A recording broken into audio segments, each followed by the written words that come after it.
In data files we store, in types of data we will be discussing about types of files. In types of files, first we will discuss about the program file. The files which are used in the computers to store the C language, they are known as the program file, and its extension is the .c.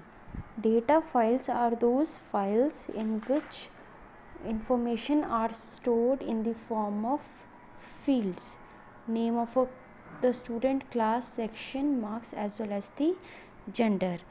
Next, data are categorized. Data files are categorized.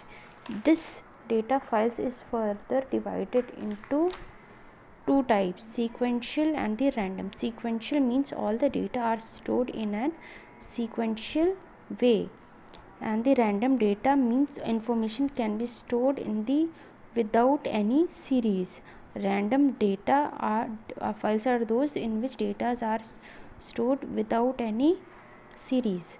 The next is the working with files. How will you work with files in the computer system? For this, first is you have to open the files, and the way you open your files, it always has some specified options. Like, first is the fopen.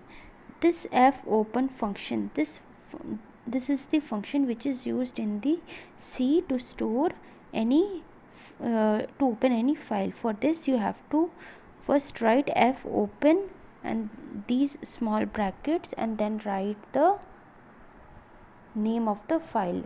Look at here.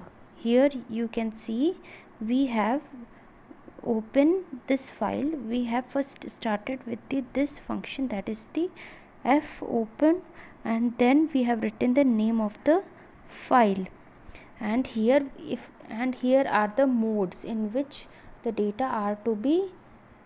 For example, here it is written W means